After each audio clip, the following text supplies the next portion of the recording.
Quite know when. Oh, it says we're live on air now. So, hello everybody. Julian Freeman from the Stars of Wellbeing, and today I've got a very special one, I think, because I really don't know what's going to happen in the next 45 minutes, and I'm not even sure what we're talking about, which is a great place to start. We were just talking before we came on air. I was talking with Katja Symons, who's my guest this evening, about the unknown, and so this is another chance for me to explore the unknown. Good evening. Well, good evening. Thank you, Julian. Pleasure to be here. Really enjoy it already. Great, great. Well, it struck me, and it always has struck me that, and I've been kind of student of the principles, well, for in a conscious sense for 3 or 4 years now, and it struck me when I first met you that a lot of people talk about the principles as a kind of something to do with up here, the mind, and maybe something bigger than the mind, of course. But life is, we inhabit a physical entity. We are a body and a mind merged together. So to talk about health in a kind of a more holistic way, that's kind of interesting to me. I'm looking forward to exploring that with you. Well, it came not out of my choice, really, that happened. And that I've been looking at my health was simply because when I came across the principles, I was still pretty poorly. I had fibromyalgia, irritable bowel syndrome, chronic fatigue, or you name it. I was living, at one point in my life, I was living in a lot of pain and couldn't even move properly. It was just in pain all the time. So when I started to get better, I came across the principles at some point, and then I just got hit with this understanding, first of all on the emotional level and mental level, like everybody really. And then I started noticing how my body changed and my whole way of being with it, and health issues then step by step just completely disappeared. And it's things that I was diagnosed with, and when you look it up, fibromyalgia, for example, you find that they say it's lifelong and you can't really heal it. You can only keep it under control, and well, I'm a living example that might be different, and that's thanks to the principles, because I started seeing how I was using my creative abilities really to my disadvantage, right? So it sort of reflected in my body all the stress, the tension that I had created innocently through the way of thinking, and all the habits of believing the things that come from the past. And then suddenly I noticed, first of all, I got better and my mood was better and I was feeling better. And then I noticed how that was playing out in my body and how I could see some insights about how the body responds to that's going on in our mind. And so simply it became my, I don't know, it's just, when you notice these things, you start sharing them. And then I started writing down insights I had, and I noticed how other people got interested. So I sort of, I don't know, I slipped into this role in talking about health really out of my own experience of what happened to me through coming across this understanding. That's amazing. So are you saying that you, through the understanding, you actually, the symptoms started to disappear, the illness kind of dissipated with understanding? Yeah, I mean, I was having treatments also, but I was sort of having treatments on a regular basis. And what happened was that I always, let's say I had a treatment and I felt a little better, and then next week I had to have another treatment because I was back where I was. And that's what changed through the understanding and through looking in that direction where my experience came from. My body was able to really recover. And the treatments just helped on the physical level, but the real change was that I didn't create the recreate that issue again that was showing up in the body. And I sort of then got really better. And then at some point I could stop the treatments and I didn't need them anymore. And then I noticed that at times I had things going on like everybody has. I had food poisoning or whatever. I hurt myself with an injury doing some sports or something like that. Then I noticed how my attention went to my body in a different way than it used to. It's like when you were poorly, you were observing your body in a very intensive way. Yeah. So as soon as you notice something, you're making a big thing out of it because you don't want that, and so you're building up like lots of thinking around something that could be just passing through. And I started noticing that, and then I had a few experiences where, for example, I had some really, really bad pressure on my neck and shoulder area, and just even treatments didn't do anything about that. It couldn't be healed. And I was having a phone call with my boyfriend at the time, and he suddenly said something, and I said to him, "What do you mean I'm not responsible for you? What do you mean?" And he then repeated whatever he said. I can't remember exactly what he said, but then there was this huge amount of weight that came off my shoulders, and literally that pain went like that.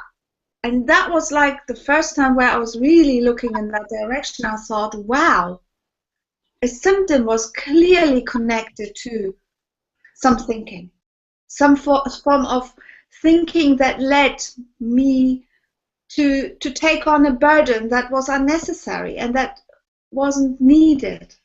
And when that burden came off in the mind, it came off of my body, and that sort of pain never came back. So that really blew my mind, and I started to collect stories from other people, and started writing things down more and more and more, and to the extent that I started writing it all down as a book. Eventually, it's going to be a book that will be helpful to people. And then at some point, Mick came along, Mick Tomlinson, and we've become partners in crime, so to say. And we created a platform where we are in communication and conversation about health. And we do retreats and things that we mainly do, like just talk about health. And we help people to see this, to look in that direction. And yes, so the body, more or less, for me, has become something that I find is on the outside. I started looking at the body not as a given something that really exists and is what it is, but as something that comes after the fact of creation. And that seems to be a far healthier place to be in, because, my health really reflects that. So let me just try something out here. I often think that one of the basics of the principles is you're feeling, you're thinking, right? And I wrote in my book, Life Beyond Money, that you effectively have a feelings barometer, a guidance system telling you about the quality of your thinking. Now, for me, I go back to my corporate days in the 80s and 90s, and I remember sort of doing stuff with people on stress, and so it was like you get beyond those feelings-based, about how life is occurring, and you start to get physical symptoms. So to me, it's like another level of feedback, another level of guidance. Would that make any sense for you? Absolutely. Absolutely. I see that in the same way. It's like the body is just like an extension of our feelings, really. It's like if we don't listen to the feelings, it seems like often then the body becomes like a stronger manifestation of that. And I mean, we've all heard that, if we're running around with guilty feelings, that we end up with stomach cancer, or something like that. Or like I shared, this burden, when it becomes a real weight on the shoulders. It's just like this feeling of the burden and the stress, the tension that creates was not enough for me to wake up to it. There was something physical showing up, and that's always a chance. That's always an opportunity. And I mean, I don't know if it's 100% of the time, because, you know, there's certain things, like when somebody loses their head, like literally, life's over, right? Like in this human body, life cannot continue. So there's some physical limitations with this body that we are born into, but they're very extreme, right? So they're very extreme ways of looking at that. But everything else that's far more subtle, I can only say that for me, that looks like that all of it is thought. I mean, how can we be in a human body if there was no mind? If we weren't born into this with the consciousness coming into the form of this little body being born, right? To me, that just doesn't make any sense. For me, it definitely looks like the feelings are manifesting in the body in the long term, or depending on the intensity. And I mean, there's lots of stories out there, right? And one of my favorite ones is Anita Moorjani. I don't know if you've heard of her. She wrote a book, Dying to Be Me, and she had lymphoma. It's a form of cancer of the lymph nodes, and she was in a coma dying. And she, so to say, went back to the formless. She was in the process of dying, and she had an experience where she learned that her cancer was caused by fear and confusion about the way she was brought up in different cultures. And when she saw that, she came back into her body and was healed. And she now shares her story all over the world with people, and her book's been translated into I don't know how many languages. And so she doesn't make the connection between feeling and thought, you know, but through the principles we can clearly see that connection. So it's all innocent. I mean, we you know, we either see it or we don't. And when we find ourselves with a certain experience within the body also, it looks pretty real. You know, it looks stunningly real. It looks like it's who we are. You know, I'm in bed with pain, and it looks like who I am is in bed with pain. But the longer I look in that direction, the more I see that we can step back from that. Just, you know, that when sometimes we're in a thought storm and we sort of wake up to the fact, hang on a minute, there's something there I know. What is it again, you know? But I do that the same way with my body, and every experience I have with my body, that I can wake up to the fact that it's not personal. You know, whatever happens within the body is also not personal. And I can only invite people to have a look at that and see if it's true. But for me, it really looks true. I'm glad you say that, because for me then there's another angle to this, which is that scientific medicine would much prefer to deal with the, this is just my personal opinion, right? But it would like, you know, it would much prefer to diagnose the symptoms and then treat them with drugs. It's just my sense of it. You know, more and more people are taking statins as precautionary measures to stop them from having a heart attack somewhere down the line. Yeah, at the same time, nobody knows what the long-term effects of taking those drugs are, you know. So and that is symptomatic for me of like we're trying to control it. We think we can control our bodies, you know. Now, I'm not saying science is bad. In fact, I can, you know, I think it's amazing the strides that they've made that we could be even contemplating having a testing of cure for the Ebola virus is an amazing, you know, feat. But it seems to me that taking drugs is what we in the principles world would call a step to the outside. It's like looking in the wrong direction for the cure. Would that be how you see it? Well, you know, I don't know about right or wrong, because sometimes drugs can be helpful to a condition, and sometimes it buys us time. And at the same time, intervention like operation, surgery, things like that can also at times be really helpful. And I mean, if I break my leg, I really want them to straighten it out before it heals again.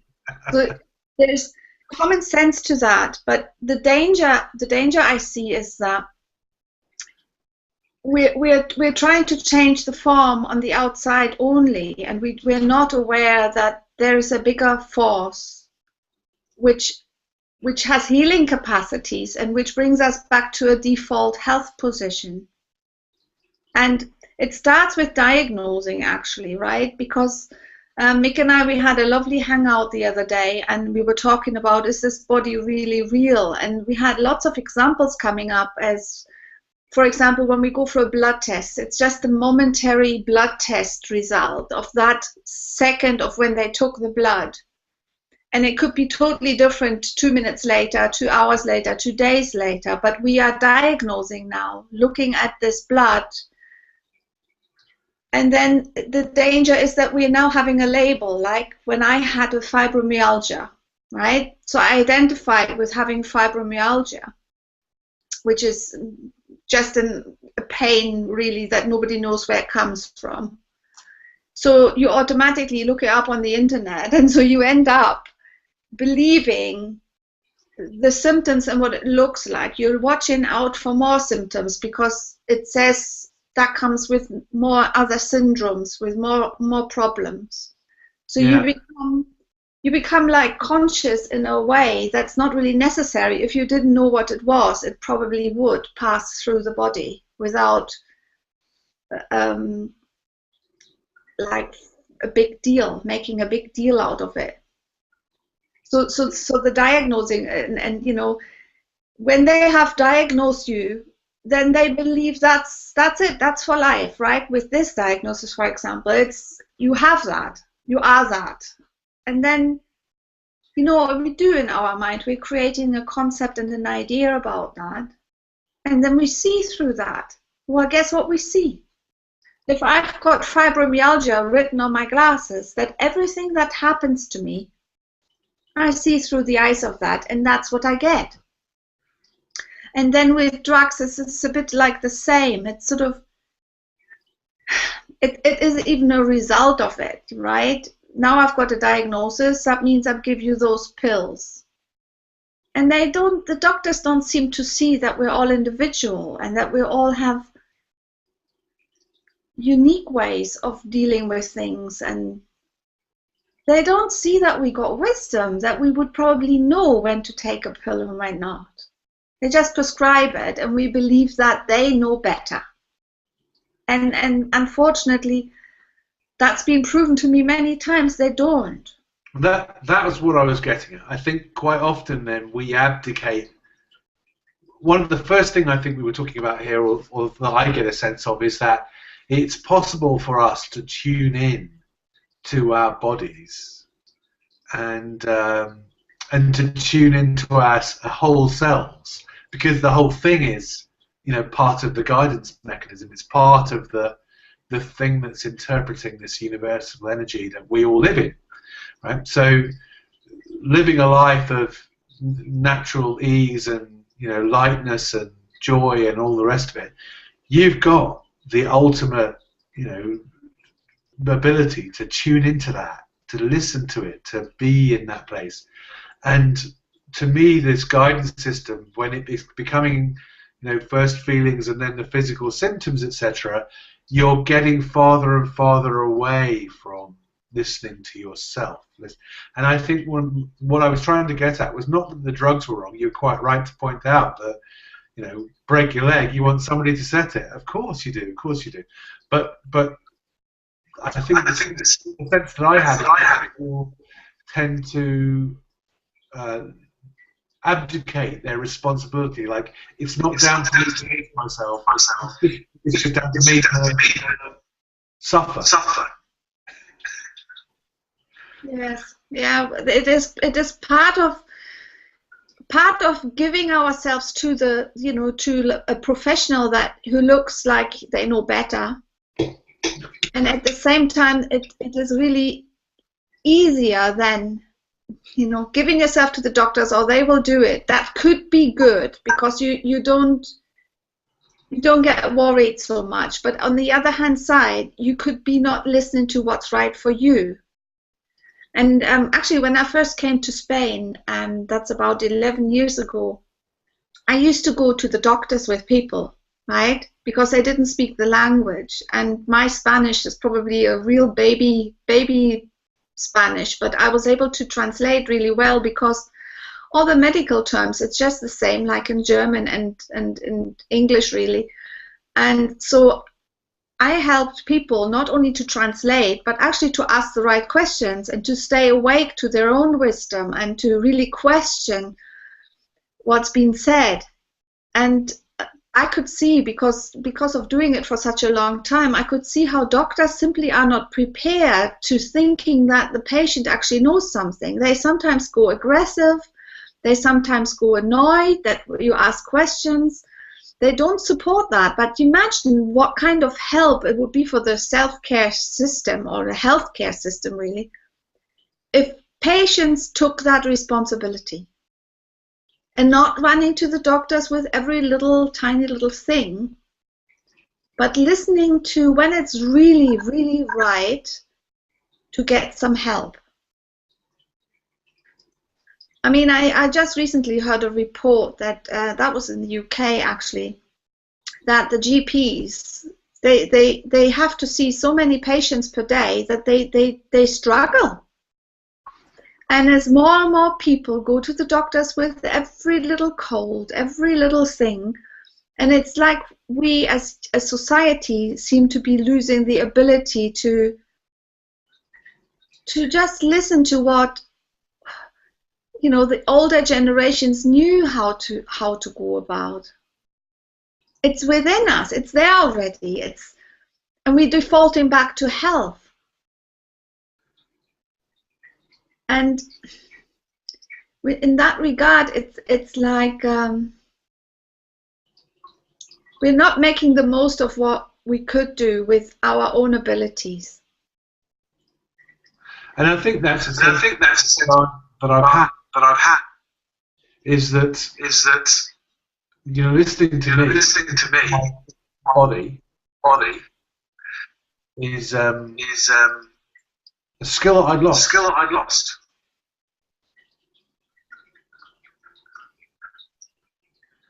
And I've been getting that back. Now you could call that deepening the understanding of the principle. But I just think it's something simpler than that. Yes, it's when we get quiet, we know. We just know what's right and what we got to do. I mean, I shared this example a few times, but it's just so good not to say it. I was walking along the beach, and actually away from the car into the wilderness, so to say, away from any telephone and any ability to call somebody. And I was having this really severe pain in my chest. And I think, oh my God, this is serious. It was really, really painful, and it was right here. And I caught myself. I thought, well, who says it's serious? you know, that already helped me to step away from it, you know, in an emotional way. So I didn't mean that to me because I questioned it, but that was just a thought that popped in. And the next thing I think, oh, if I want to know whether this is really serious, I don't want to be listening to the chatter in my mind. I want to listen to when I really know. And I became all quiet. My mind just completely cleared.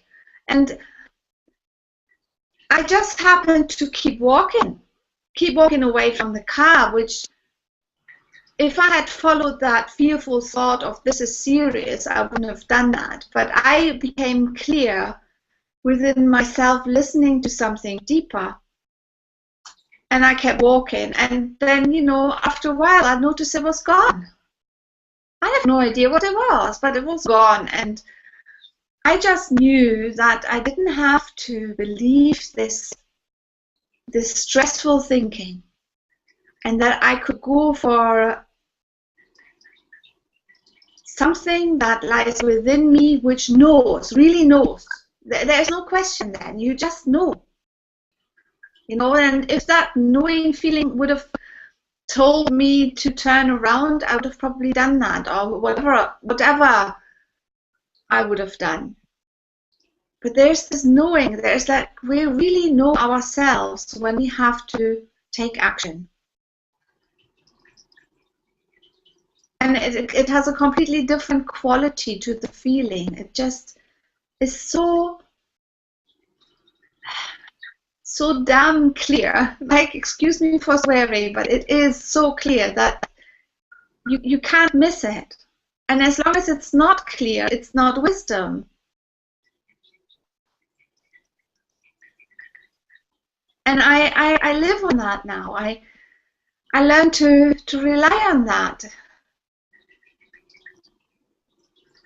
So as a physical response to life. Can you repeat that? As a physical response to life.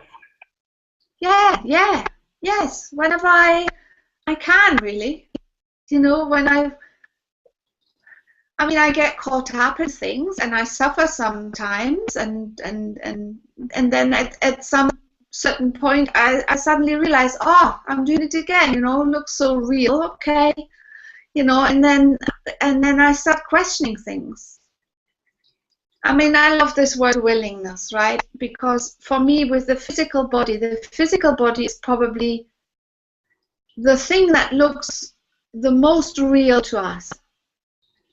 I mean, it is who we are, right? I mean, I'm Katja, you know, this is my body, I live in it, and I need to get on with it every day. So it's a very tricky thing that when something appears in this body, that it's very tempting to believe it as being me, but then I've seen enough that I can say I have got this willingness, wanting to really question it. And undoubtedly, every time I become still, the body becomes an impersonal thing. It is not who I am. It's temporarily given by the form that has formed as me. And it is up to some limitations. And I respect those limitations, and but can you imagine that when you notice this is not about me, then we don't give it the meaning. Like, you know, we had this lovely interview with I just can't think of his name right now, with somebody who has got leukemia and who's facing to going through the chemotherapy and the transplant of the what is it called, the marrow? Oh yeah, brain marrow. Yeah, brain marrow transplant and all this, and then he actually, going through this experience, he lost the fear of dying. he was just okay with what was going on, because the personal bit, the personal connection with what it means to be life-threatening, sick, like to be really threatened to the point of he could have died. But he said it didn't matter. It's everything that, and the feelings, when we just say that it's created by thought, all that thought, what I notice is about me. What things mean to me and how that has an effect on me, and it's lots about me. And then suddenly, when you can give yourself the space not to look at me, but look at just what is, the body becomes something on the outside. That's a form, like everything else, right? Like this lamp or my glass of water. If I throw this glass of water on the floor and I damage it, I don't really care, right? But we care about the body, I break my leg and we care.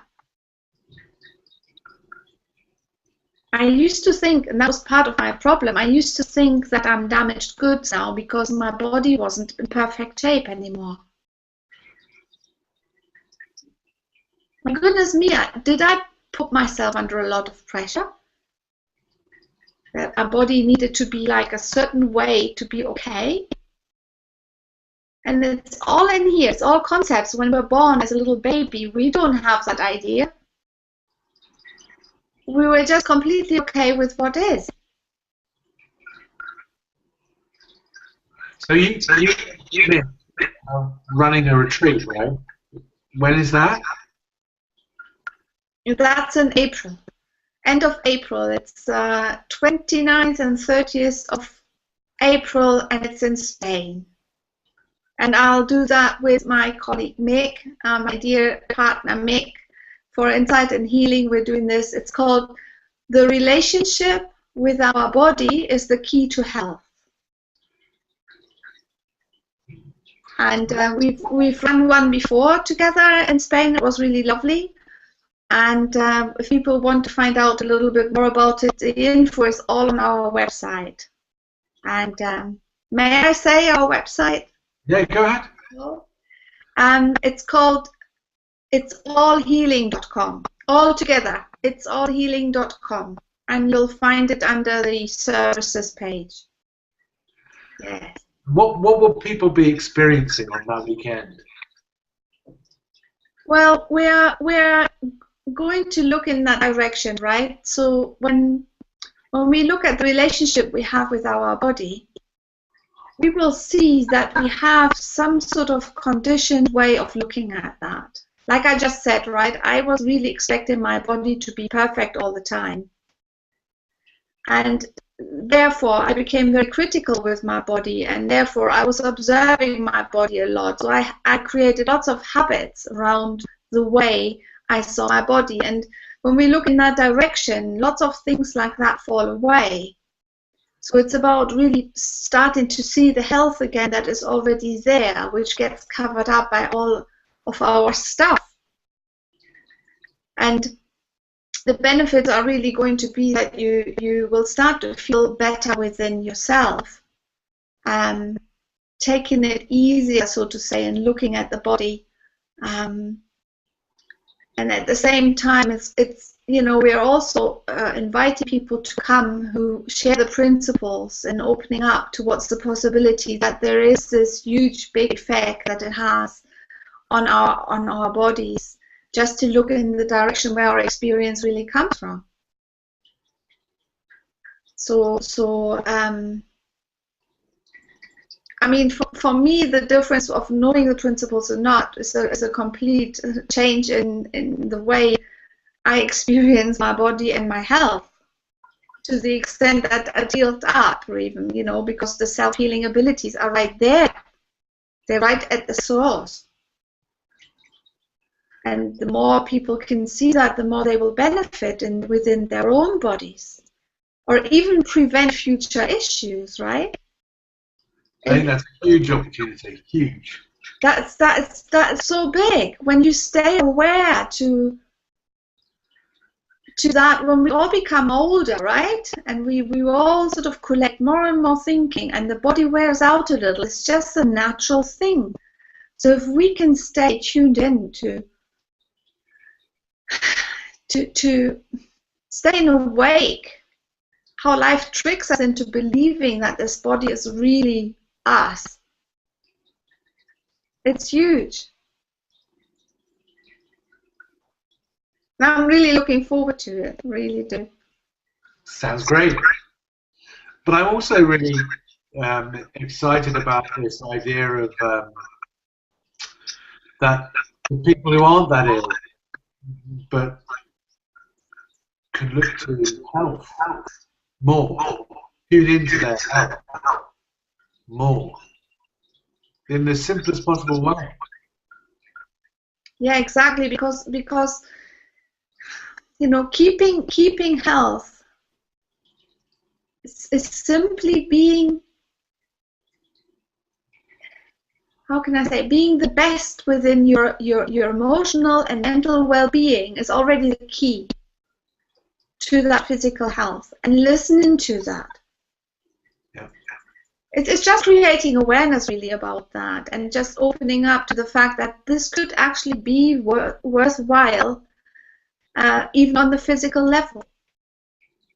And I don't hear anybody else talking about this. I don't understand why other facilitators do not talk about it.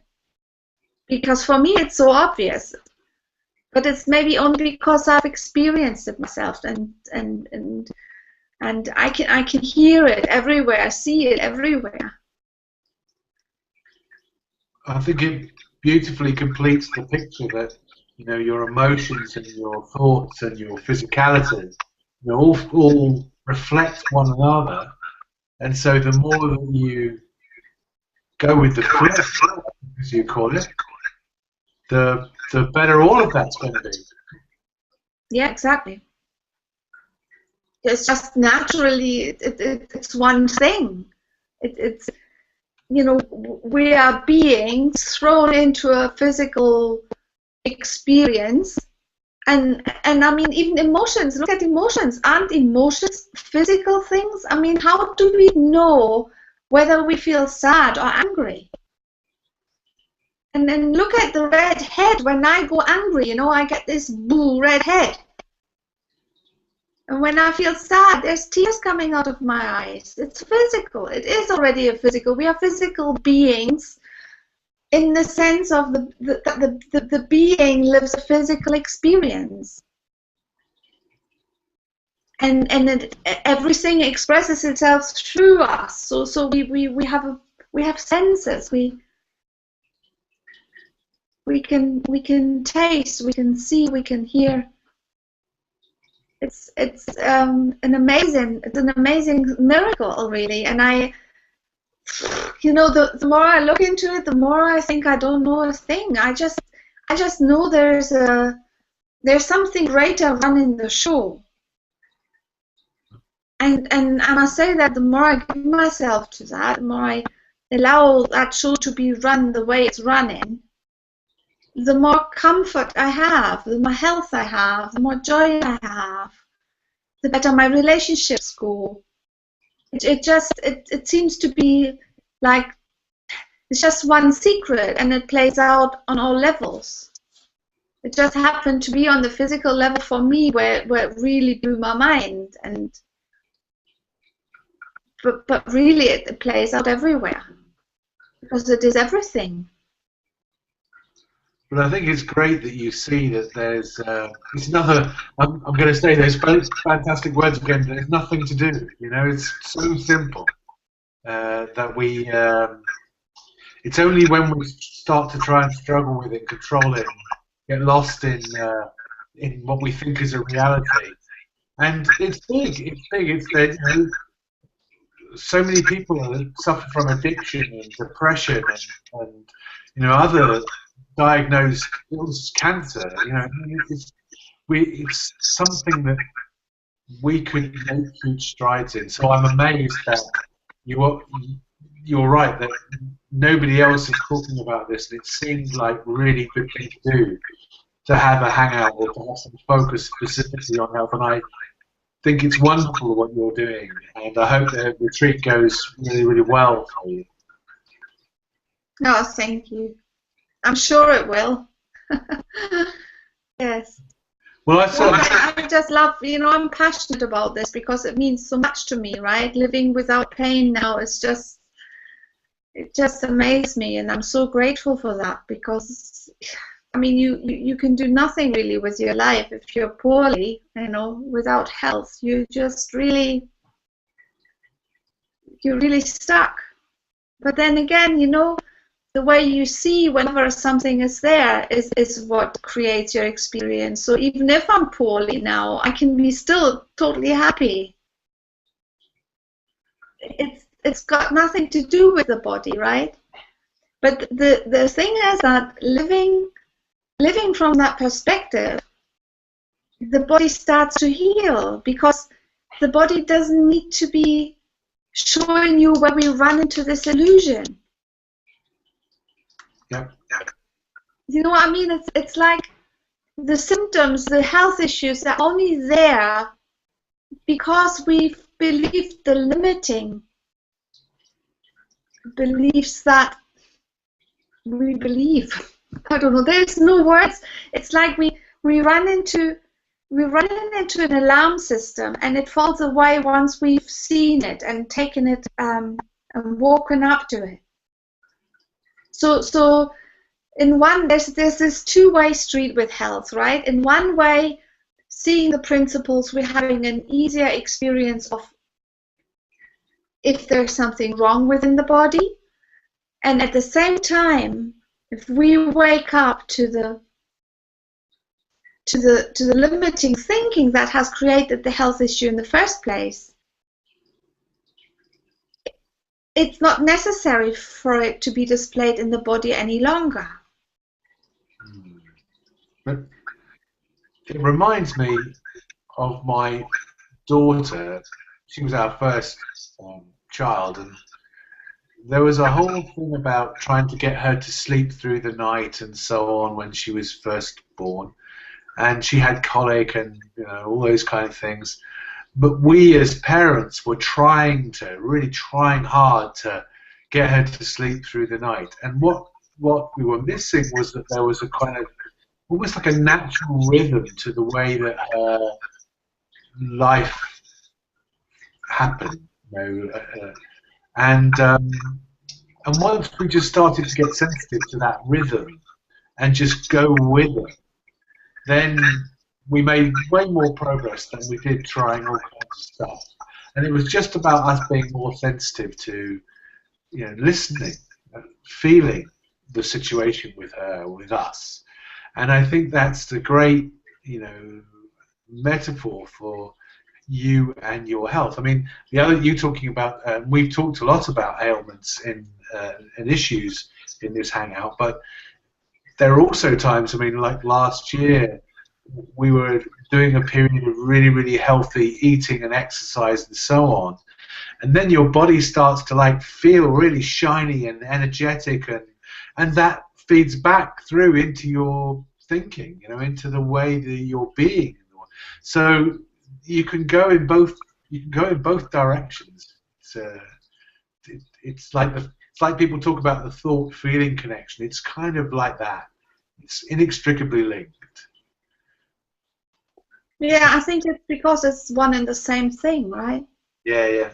It's an energetic manifestation somehow, and if you manipulate that from the outside, that can have an effect on the inside too. And I mean, I had that when I first came across the principles. I had already had some help on the physical level, and the therapist actually was also very open to be speaking about things like that, and sort of wasn't limited to just the physical. He had this knowing that the mind's behind the body, so he supported me in that, and that's why I feel it's so important that healthcare professionals doctors, nurses, all sorts of alternative therapists, that they become aware of that how important it is that when there is a physical intervention, that we are helped to have that change of thought also. That comes along with it, right? It's like if I go to a massage and I can relax enough that I have a change of thought, even if I'm not conscious of it, I'm going to improve. If I have a massage and I go back home into my usual, the way I'm thinking, and I'm not aware that there's something new for me to see all the time, it's not as likely that the treatment actually has a long-lasting effect.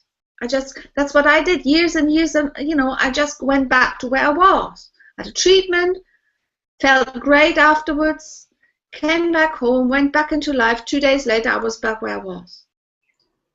It's just like, there's so much for us to see, so much more new, and what I'm talking about is by far not all.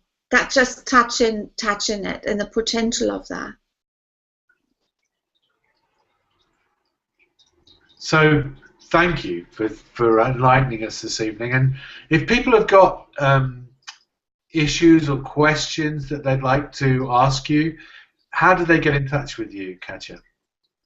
Well, maybe best through my website. It's katjasymons.com, and the spelling would be KatjaSymons.com. And there's my email address visible, and contact details, and everything they need, telephone number. I love to have chats with people, and I usually do four free sessions per month also.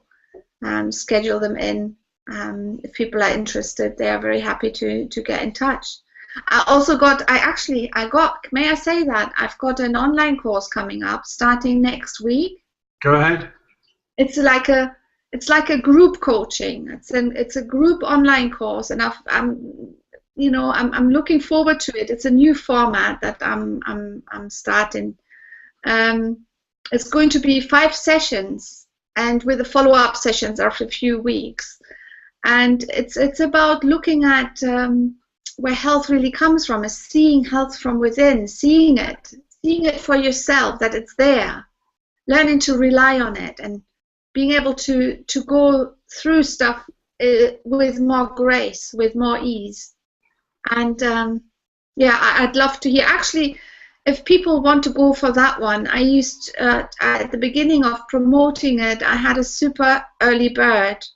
And that was €179 per person. And I'd actually, for people that make up their minds, right, really quickly, let's say, or is it Thursday? By the end of tomorrow, just before the weekend, if they want to make up their minds and get in touch, they'll still have the super early bird for that.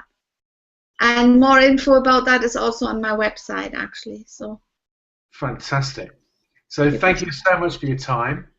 If people want the more simple, fundamental understanding of the 3 principles, then I have a product called livingfromwisdom.com. You go there, take a look at that. It's a great primer and to get you on the whole thought feeling thing. If you want to get into all of that and get on this path, then there's that for you. And I've got some great people lined up for Hangouts coming up. Jamie Smart's going to be with me next time. Chantal Burns is going to be talking about her new book, Instant Motivation, where she's done a lot of research into what's going on in business, or how the principles can apply in business. And we've also started a coaching thing, because I believe that some quite short conversations can really help you get into the space that Katja and I have been talking about. So you can contact me about any of that through the website starsofwellbeing.com. Oh, it's brand new. It's got it's mobile ready and it loads really fast, and we're changing all the content around on that, and it's really having fun with that. So if you want to have a conversation with me, julian@starsofwellbeing.com. Let's talk. Thank you so much, Katja, for being with me this evening. Hope the retreat goes well and the course goes well, and no doubt we'll be meeting sometime soon. Lovely. Well, thank you so much, Julian. That was really enjoyable. I'd like to do it again at some point and create a bit more. It's just been really great talking with you. Lovely. Thank you. Of course we can. Of course we can. Okay. Right. Catch you later, everybody.